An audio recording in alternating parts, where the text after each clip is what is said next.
Os pilares da doutrina espírita são a existência de Deus, a reencarnação ou as várias existências, as variedades de mundos habitados, intercomunicação entre os dois planos da vida e o código de moral do Evangelho do Cristo.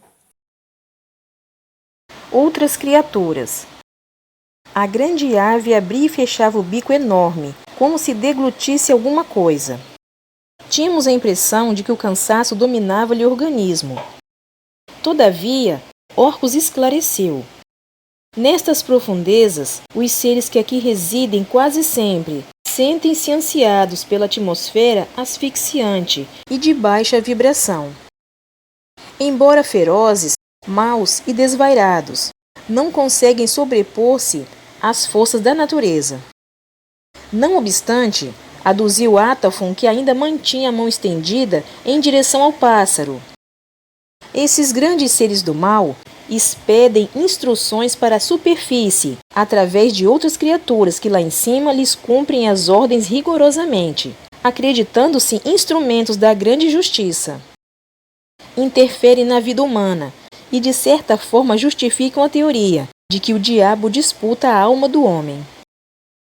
De resto, em quase todas as religiões antigas, encontramos referências à luta entre o bem e o mal, desde a Babilônia até a Índia. Nas anotações relacionadas com a história de Krishna e com os estudos que falam de Vikno e de Ormuz, encontraremos sempre a luta entre o bem e o mal, numa perfeita constante. Espíritos de menor porte, que ainda vivem na atmosfera da crosta terrestre, recebem-lhe as advertências e cumprem-lhe as ordens. É lógico que dentro do esquema divino, por efeito das leis de Deus, tudo se enquadra na justiça divina.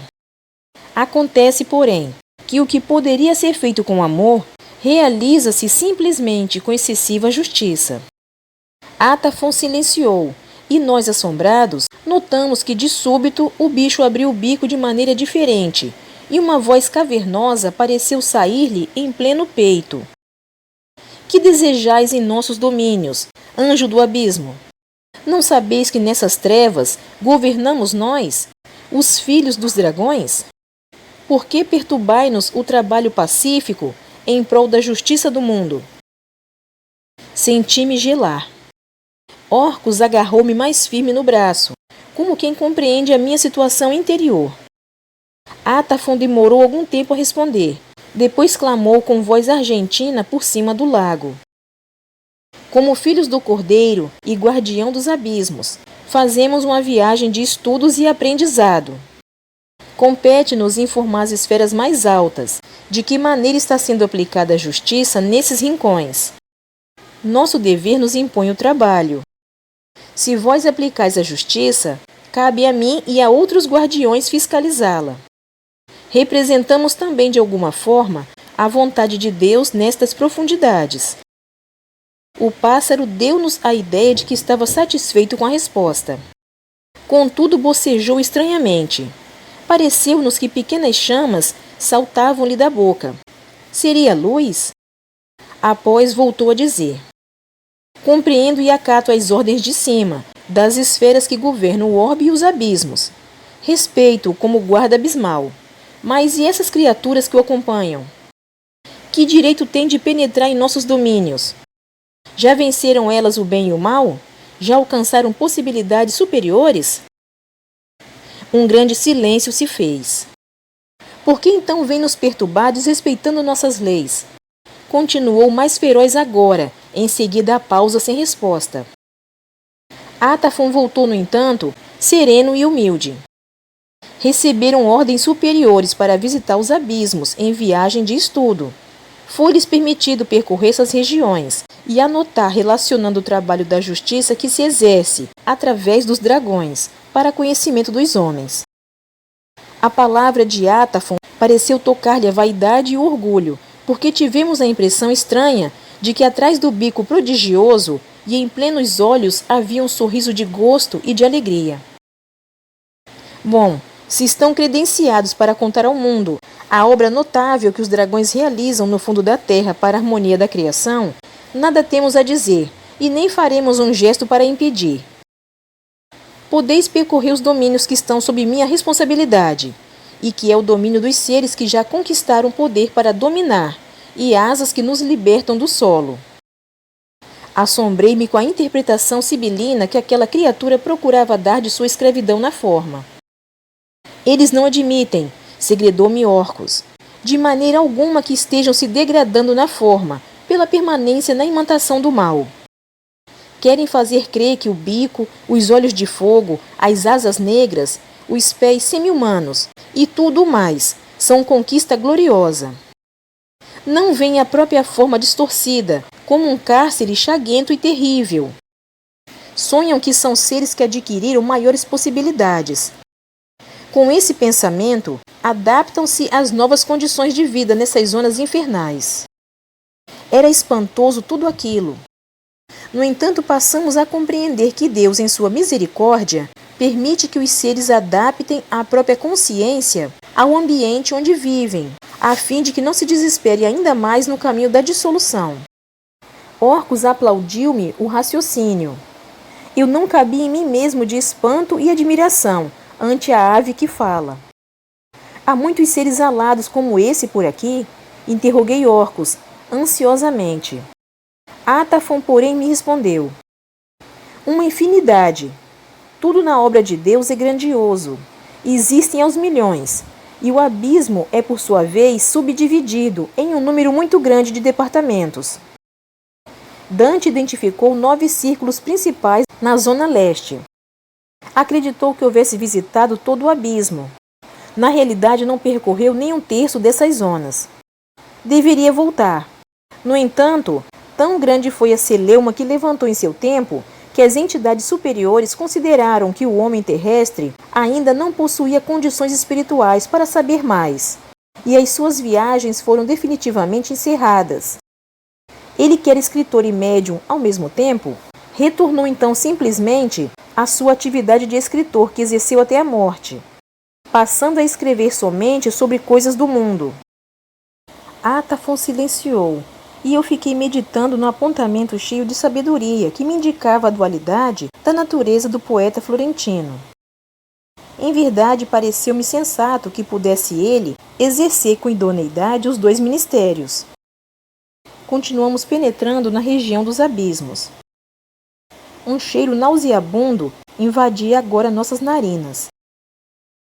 Exalações fétidas subiam das cavidades, e o estreito caminho, ora percorrido, semelhava mais um corredor apertado, dentro do qual nos mantínhamos prisioneiros. Deixamos o rochedo extenso, e havíamos terra adentro tomado uma direção que mais ainda nos conduzia a profundidades. Provavelmente, pouca gente na Terra acreditaria em semelhantes construções subterrâneas. O calor ali se fazia sentir de maneira sensível. Pela primeira vez, notei que à proporção que descíamos, o calor mais nos sufocava. Era tanto mais estranho, visto que até aquele momento havíamos gozado de uma temperatura que, se não era tépida, pelo menos era suportável. Nós sofréramos ainda a variação de temperatura. Orcus orientou-me. Meu filho, aquela teoria terrestre de que o calor subterrâneo aumenta 1 grau a cada 33 metros que se desce no interior da Terra começa a funcionar nesta zona. E por que não havíamos sentido esse calor antes? Interroguei aflito. Havia uma relação de equilíbrio entre a vibração de nosso perispírito e o calor existente nas regiões por onde passávamos. Aqui, porém, a vibração ambiente é mais lenta e pesada que a vibração de nosso perispírito. Além disso, ocorre um fenômeno importante, desconhecido dos homens do mundo e dos cientistas mais arrojados. Depois de uma certa penetração para baixo, o aumento de calor não se faz somente na relação de 33 metros por grau. A relação é diferente e menor. Isto é, cada 15 metros aumenta 1 grau, e a proporção vai se reduzindo em metros pela metade, o que traz em consequência um aumento lógico no aumento dos graus. Quer dizer que se depois de certa distância aumenta 1 grau para 15 metros, e em seguida a cada 7,5 metros, e etc. Isto apenas significa que o número de graus vai simplesmente dobrando à medida que se desce na direção do centro. O ensinamento era novo e revolucionário. Evidentemente, era uma observação que viria interessar a ciência humana no futuro. De fato, o calor aumentava à proporção que avançávamos. Estávamos na ponta do rochedo e atingiríamos uma zona de intensa lama de caráter vulcânico. Senti que meus pés agora pisavam em massa mole, escura, de cor cinzento chumbo. Seria o começo do Lago Prateado? Realmente eu acertara. Atafon apontou com a mão a extensa superfície do lago e falou dirigindo-se a Orcus. Meu caro Orcus, o lago, que é de líquido desconhecido na crosta, composto de metais em dissolução, em alto grau de temperatura, apresenta nessas praias uma contextura algo mole. Se observarem melhor, notarão que dentro dessa massa também há espíritos sofredores, chumbados à lama escura. Novo pavor dominou-me o coração. Figuras estranhas saltavam-me aos olhos atônitos e assombrados. Parecia-me ouvir lamento e pranto, sofrimento e dor. Fisionomias horrendas e deformadas surgiam-me na retina dilatada. Que espíritos são esses que nadam na lama? Interroguei Orcus. Suicidas milenares, respondeu o anjo. Criaturas que sistematicamente abandonaram na terra o veículo de carne, através da autodestruição. Caíram a princípio em si mesmos e depois iniciaram a descida, por falta de vibração superior que os mantivesse nas faixas de cima, em direção ao centro da terra.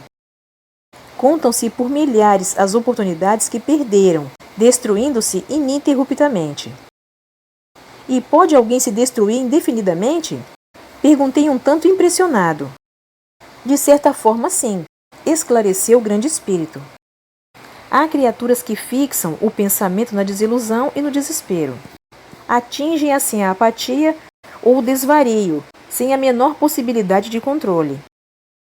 Embora renasçam cada vez mais em piores condições, ou seja, ocupando corpos deformados, aleijados, o organismo cujo cérebro aguenta a carga da loucura. Não param aí o seu descontrole e, abusando da bondade divina, que lhes concede repetidamente a graça de reencarnarem, prosseguem destruindo pelo suicídio a própria forma carnal que lhes asila o espírito inferior. Meu filho, se há 1000 modos de Deus ajudar os homens, existem também 1000 maneiras para o homem desrespeitar Deus. Atafon calou-se. O silêncio cobriu-nos a alma, até que gritos horríveis saindo da lama, sob nossos pés, repercutiram espantosamente em nós mesmos. Assustei-me mais ainda, e uma grande angústia constringiu-me o peito e a garganta. Senti que meus pés mergulhavam cada vez mais na lama, e subitamente percebi que eu mesmo estava enterrado até os joelhos, pouco mais acima. A lama escura colada às minhas pernas dava-me uma sensação estranha de terror. Um fato impressionante ocorreu comigo. Percebia que era eu mesmo, no entanto investido em personalidade diferente. Tive a impressão de ver-me a mim mesmo, detonando um revólver na cabeça. E após isso, instintivamente levei a mão no local, onde deveria ter penetrado a bala. Sentia uma dor aguda, e a cabeça pareceu-me mole, como se fosse de borracha, mas eu continuava vivo e de pé. No entanto, começava a mergulhar no mar de lama. Imenso alarido se fez à minha volta, e seres deformados, mutilados, terríveis, subiam em minha direção, de mãos distendidas como garras que desejassem me levar para o fundo. A angústia aumentava em minha alma. Senti-me um suicida que também destruíra o próprio organismo. A umidade e o barro acinzentado, colados em minhas pernas, eram um medonho suplício. Lembrei-me das areias movediças existentes em certas regiões do mundo e compreendi que era o meu fim. Por uma súbita associação de ideias, inexplicável mesmo, naquela situação e naquele local, recordei o apóstolo Pedro, afundando-se nas águas quando chamado pelo Senhor, para ir ao seu encontro sobre o lago.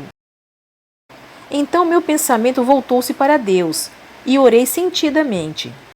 Uma força super-humana tocou-me em meus braços e elevou-me de novo à superfície do lago. Repentinamente verifiquei que Orcus e Atafon amparavam-me carinhosa e afavelmente. Eu suava frio. Nestas regiões, meu filho, falou Orcus, somos obrigados a manter a fé viva em Deus, sem o que cairemos em grandes abismos. Afinal, o que está me acontecendo? Interroguei cansado. Você está passando por regiões onde também estava prisioneiro de si mesmo em outras épocas. Ainda não fortalecido devidamente na sabedoria divina, voltou a épocas recuadas, quando andou por sua vez destruindo o veículo perispiritual. Nem todos poderão percorrer impunemente os caminhos anteriormente percorridos no mal. Dentro dessa lama, jazem ainda muitos companheiros seus, que compartilharam com você a dor e o sofrimento, o exílio e o desvairamento do suicídio reiterado. Uma grande sombra invadiu minha alma. Atafon, porém, bateu-me amigavelmente nas costas e disse: Vamos, quem de nós não passou por momentos terríveis no mundo? Não há ninguém que não tenha sofrido na terra a desilusão e a dor. As marcas que fizemos no caminho representam em toda parte um testemunho de nossas fraquezas passadas. Falam também no presente de nossa gloriosa regeneração. Recebi o estímulo do anjo com o coração agradecido, e 2 grossas lágrimas desceram-me quentes pelas faces pálidas. Grandes pássaros voavam sobre nossas cabeças, a prodigiosa altura. Havíamos contornado o lago e atingindo o local onde árvores escuras de troncos nodosos, despidos, sem folhas, erguiam-se sombriamente. Aquelas árvores pareceram-me seres vegetalizados. Seriam? Orcus fez-me um sinal de silêncio, e Atafon, aproximando de robusta árvore, alisou-lhe o tronco com a mão divina, num gesto de infinita doçura. Raios luminosos saltaram-lhe da destra, através dos dedos, e tive a impressão que penetrava-lhe velozmente o cerne denso. Em breve tempo, ante os meus olhos extasiados, os galhos da enorme árvore começaram a mexer-se como um polvo em pleno oceano. Impulsos lentos, mansos, movimentaram-lhe a fronde. Do tronco milenar, uma voz longínqua e angustiosa chegou-nos aos ouvidos e fez-nos vibrar compadecidamente o coração. Atafon, Atafon, tive a ideia que a imensa árvore ia se ajoelhar. Os galhos vergaram-se-lhe e envolveram o anjo como num abraço de amor. Lágrimas ardentes rolaram-nos dos olhos emocionados. O anjo deixou pela primeira vez escapar do peito luminoso um suspiro de profunda piedade. Abraçou-a carinhoso e disse: Hélia, estou contigo, não te abandonarei. Confia em mim. Deus não nos abandonará. Persevera e retomarás a forma antiga. Àquelas palavras, os galhos repentinamente recuaram, num gesto brusco de revolta, e toda a árvore se sacudiu. Não, não quero. Desejo perder-me no não ser. Quero desaparecer no nirvana, no nada. Mas isso não é o nirvana, o nada, exclamou Atafon, provisoriamente liberto do abraço de amor. Estás apenas lutando contra Deus. Eu não reconheço nem aceito Deus, revidou o vegetal humano. Ele que me encarcerou na maldição dessa forma, não pode esperar o meu respeito nem o meu amor. Eu odeio, odeio. E num grito de terrível angústia, a árvore desesperada sacudiu-se toda e contraiu-se, enrodilhando-se como uma serpente. Atafon, silencioso, alisou-lhe mais uma vez o tronco com as mãos luminosas. Ela pareceu acalmar-se. Voltarei noutra ocasião, disse ele, quando estiveres mais amiga. Dizendo isso, fez-nos um gesto para que o acompanhássemos. Olhei e contemplei aquela infinidade de árvores estranhas, como que contempla seres angustiados, que se perderam nos abismos da forma. Gases pestilenciais saíam do lodo, onde faces patibulares olhavam-nos surpresas. Obrigada pela sua companhia. Fique com Deus e até o próximo vídeo.